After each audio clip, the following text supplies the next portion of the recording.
I wrestled in this like backwater, dodgy country town of Meriden, and with NHPW, and we booked a wrestler called Saraya Knight, which is obviously Saraya Knight is. Yeah.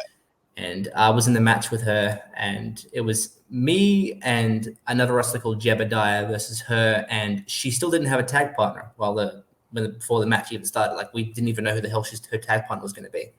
Yeah. Time comes to the match, and we still have no word who the hell this tag partner is until eventually Saraya Knight just comes to all of us and goes, "Oh, you see that cameraman over there? I'm just going to pick him up when the match starts and throw him in the ring. He'll be my tag partner." And he had no idea. He wasn't even in it. He had no idea what was going on. So the match starts. She throws him in. He has no wrestling experience. Has no idea what he's doing. Has the biggest emo fringe on his face. Bless him. He's the greatest guy. Jake, if you're watching this, I love you. But we have the match, and he stays out for the whole thing. Sorry, just getting battered the whole time.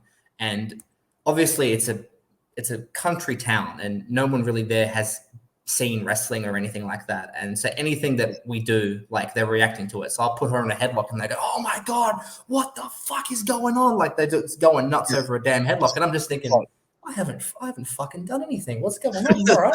And I'm just squeezing my hands and like really like being confident at how effective this headlock is, and everyone's reacting to it. And like, got to the point where I was Saraya, and Jake, we're going to refer to as, was just getting ragdolled by my tag partner, and everyone just got behind Jake, like getting to get some offense in, because it's just getting the shit kicked out of him.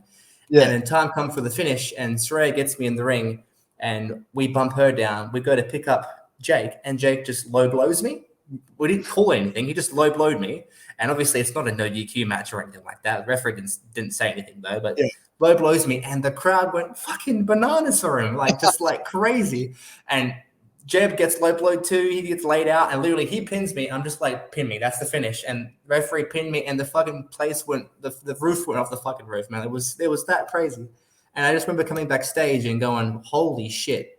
Like, that's the loudest anyone's ever reacted for any of my matches at that point. And it was, at that point, I don't want to pat myself in the back, but like fucking, like, that was crazy. And I just remember, even though that match was the dumbest match probably I've ever had the part of being in, like, match structure wise, like, we didn't do anything in that match, but they reacted so loud to it, just based on the fact that this Jake guy had no wrestling experience, had no idea what he's doing, and won off a low blow. It was, and I just had words with Saraya after it, and it was just like, it was a surreal moment for me, like, pretty damn near put me to tears. I was like, holy shit, that was pretty good. But those moments are so organic in wrestling, and when they happen, it's just like, when you see it unfold, like, and stuff like that, it's so exciting to see, because it's like the crowd, I feel, can really make or break a show. Oh, 100%. Like, fucking, if no one's reacting to your match, doesn't matter how many good moves or how many cool spots you got planned, none of that's going to mean anything, because no one cares. Yeah, 100%. And like, it's weird how, like, but there's also like some crowds, I feel like, that just don't get into it. They just sit on their hands. Like, I've been at some shows going, like, this show is fantastic. What's with these people? Like, there's no reaction. It's like, you know, in that situation, how do you get them to react? I feel like I'm 50-50 on it, because I feel like either those fans like the show and they like the matches that are happening, they're just too scared to make any noise. I had a recent this happened recently with me. I had a match with Aaron Hawk at the last EPW like house show we did. Yeah. And I honestly thought nothing went wrong with that match. It was good. It's just that whole setting was weird, because like, I just feel like everyone that came to that show, they were just kind of too like scared to say anything or like heckle or make any kind of noise, because all the lights were on them. You know what I mean? Like, usually with like wrestling shows, if the lights are all turned down and it's black, and everyone can just say whatever the fuck they want, because no one can see them, basically.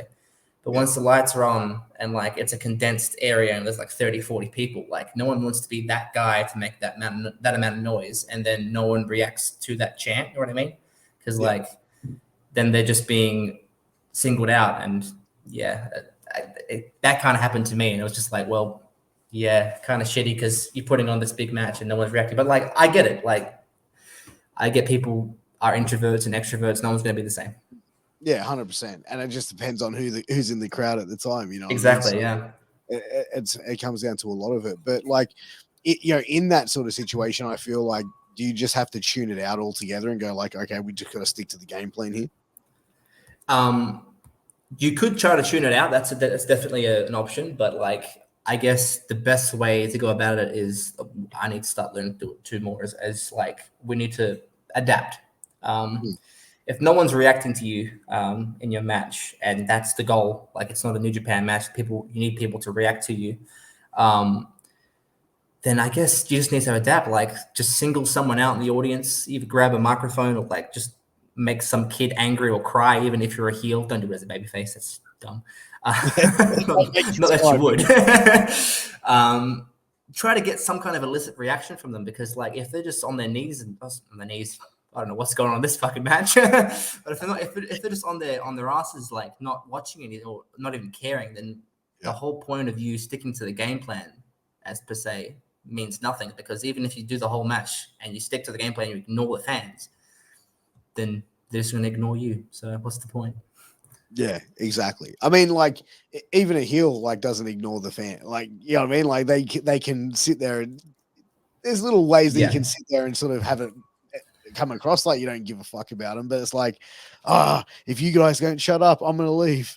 You know what I mean? And then you just get it more louder and louder, right? So that's literally the American style. Like that's been adapted to Australia to pretty much everywhere else. Like you have to. The fans are pretty much the third person in the match. If they're not in the match with you, then everything falls apart.